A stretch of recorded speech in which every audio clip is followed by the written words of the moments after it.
So in two of our most recent videos, I started highlighting watches that prominent figures, whether they're politicians or musicians, were wearing on their wrist. So what I wanted to do, and what I got a lot of recommendations to do in the comments below in those previous videos, I'll link to them down below if you've not checked them out, is do a video about world leaders beyond just the scope of where I live in the United States.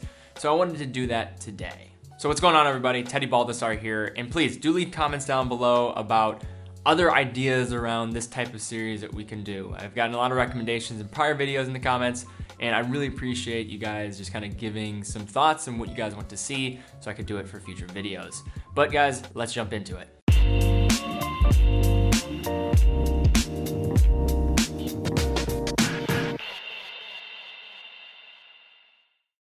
Starting off our list, we have one of the most powerful world leaders there is, Vladimir Putin. Putin started his long but indirect journey to the Russian presidency in 1975 when he joined the KGB. After working through the intelligence officer ranks, he eventually decided to shift his focus to politics in 1991.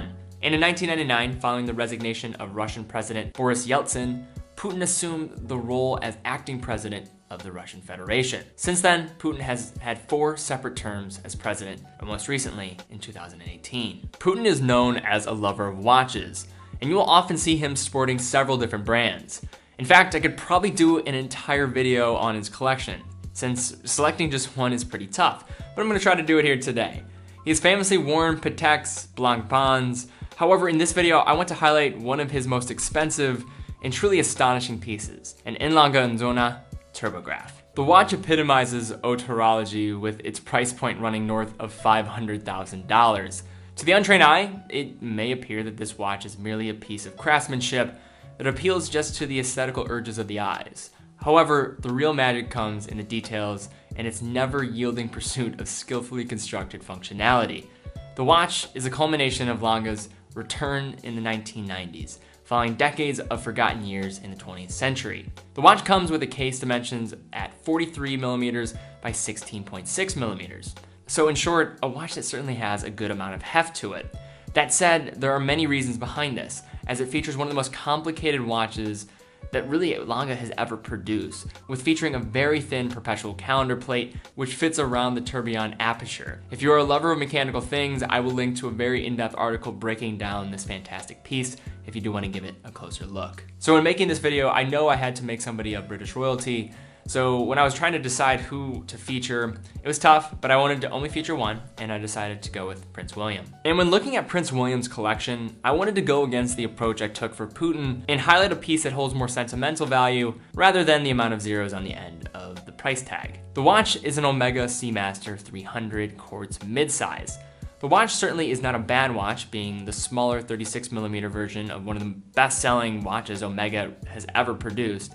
However, when thinking of a watch fit for a prince or royalty, I think there are many other likely suspects that you would usually get the go-ahead to in lieu of this watch. That said, what makes this watch special apart from its more down-to-earth charm is where it comes from. The watch was a gift to Prince William from his late mother, Princess Diana. The watch clearly means a lot to William, as he has been seen wearing it on several occasions, most notably on his wedding day back in 2011. So next up, we have one of the most controversial world leaders there is, North Korean leader Kim Jong Un. Kim Jong Un is the second son of former North Korean leader Kim Jong-il and assumed power in December 2011. Kim is a lover of luxurious timepieces. However, the problem and the interesting part of having him on this list is the difficulty for him to obtain them. Despite Kim often being seen wearing more expensive timepieces, he does have to work a bit harder to actually get them, as the UN bans the export of luxury items to North Korea due to its nuclear and ballistic missile projects. With this as a result, Kim has to work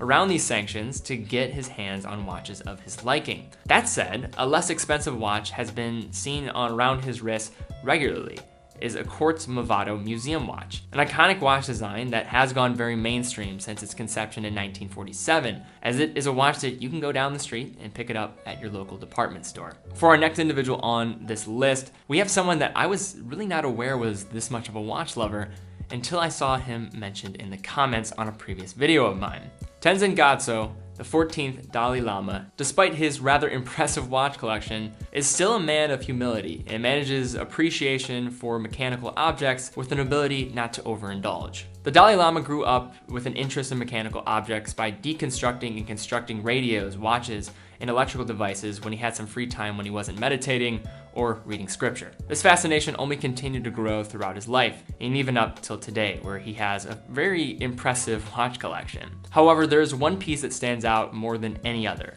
his Patek Philippe reference 658. This watch holds significance for two reasons, one being its exclusivity as one of 15 watches of this reference ever produced by Patek.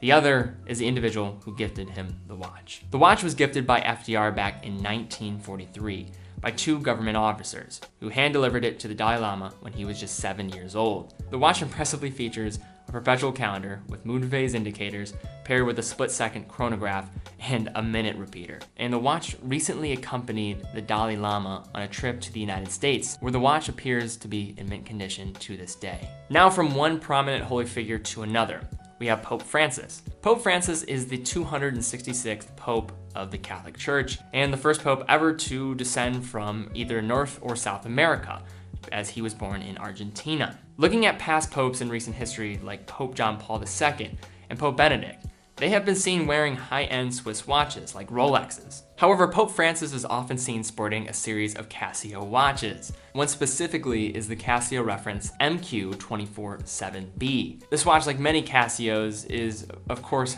not very expensive, coming in at just around $10. So if you want to get a piece of your holiness, you can go ahead online and get it for $10. So I did a whole video about watches of US presidents, and I did not feature Donald Trump because I wanted to feature him in a future video. I think I could probably feature him again in another video because he has so many watches that he has been seen wearing, and he also has his own watch line.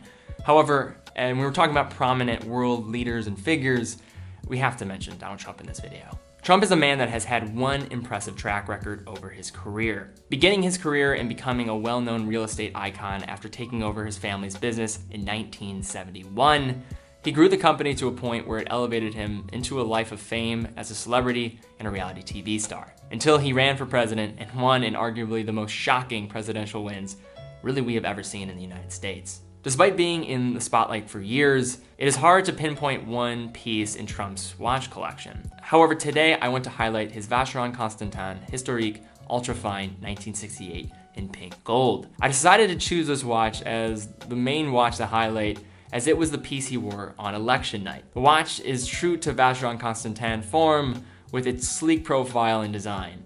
It comes in with a beautiful square 35mm case that is impressively 5mm thick and is powered by a caliber 1120 automatic movement. And the watch will set you back upwards of $25,000 depending on the precious metal that you go for. So guys, that is my list for this video. If you guys think I should do another video in this series and what I should basically focus it on, I'd love to hear comments down below. And I'd also like to hear what watch mentioned here today was your favorite and why. So guys, thank you so much for watching. If you enjoyed the video, be sure to give it a thumbs up, be sure to subscribe, also hit the bell icon because that's the most important thing. Subscriptions don't really mean anything on YouTube anymore based on their new algorithm. So seeing all those things really helps out the channel. So if you want to support us in some way, that would be a huge help. In addition, if you want to stay up to date about watch giveaways, I have an upcoming review of the 2 watches I'm going to be giving away on this channel this month. We have watches we give away every single month. So be sure to follow me on Instagram so you can see the announcement of those watches. Also, the form is down below. If you've not filled out that form in prior months to be part of the giveaway, I will have it down there in the description so you guys can go ahead and fill it out to have a chance to win. And if you want to support this channel, support this new generation of watch lovers that we're trying to foster up here, go check out our Patreon. Any support would be greatly appreciated. We also have some amazing perks on there as well. So guys, thank you so much for watching. Be well, and I will see you all very soon.